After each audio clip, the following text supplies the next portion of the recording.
Hello everyone and welcome back to Tori Talks, a relational advice vlog. I am Tori and today's topic is going to be the importance of self-disclosure and perception in relational communication. Today's problem has been sent to me by Going Crazy.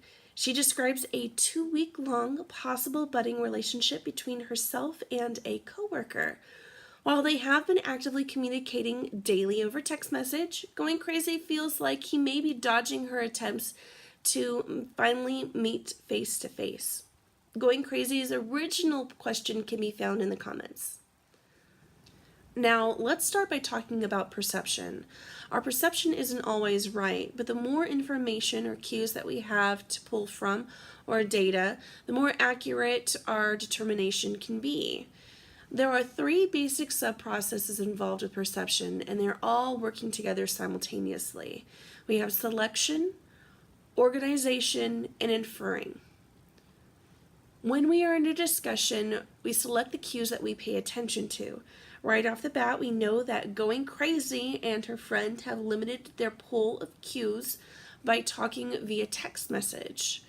This way, they're not able to rely on cues such as eye contact, body language, or tone of voice. It's harder to make sure that you have the message right when you don't have more cues.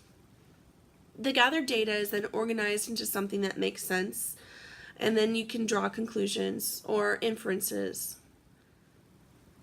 Now, let's analyze her description of their communications. First, she notes that their text messages have been fun and flirtatious. Luckily, Going Crazy has the benefit of him actually telling her that he likes her. That lends weight to her decision that their text messages have actually been flirtatious. Second, she says that he has been evasive about meeting face to face. Unless he has been upfront with her and said that he does not want to meet, then there actually could be other factors involved. He could actually be busy with meetings. He could actually be down to his last tie and shirt and need to catch up on all of his dry cleaning.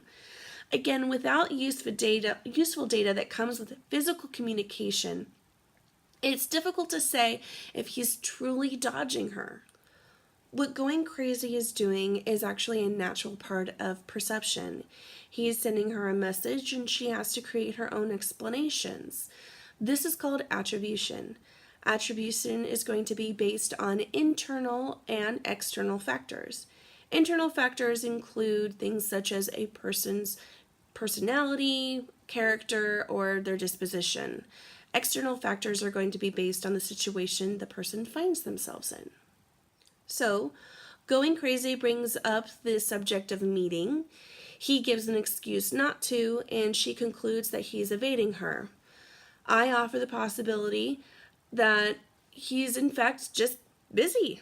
The tricky part is relying on internal factors tends to lead us to blame the person in question for the conclusion that we draw.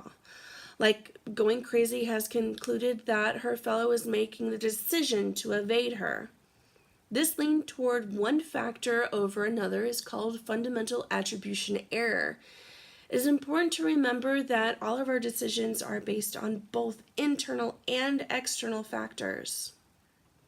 Now, here is another biggie from her message. They have both been sharing intimate details about their personal lives with each other. Mutual self-disclosure always bodes well for growing new relationships. With mutual self-disclosure, there is trust and vulnerability is involved. This is agreement on both sides that they want to take their relationship and make it something deeper than just work colleagues. Not only does it move the relationship along, but both people will feel validated, and it also fulfills a basic human need of wanting to be truly known and accepted by others. Next, Going Crazy doesn't want to appear crazy by buckling down and insisting that she wants to transition from the virtual world into reality. Now, there's nothing wrong with being clear and assertive. Being upfront with your concerns while communicating that you want to meet up is far better than mooning over questionable possibilities. The final concern is that he is a higher rank than her within their organization.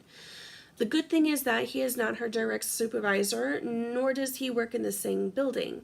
Still, the perception of the people they work with is important too. So, professionalism is key. So, here is my advice. When Going Crazy asks if she should just up and quit, I say no. Don't let go of a good thing unless you're sure.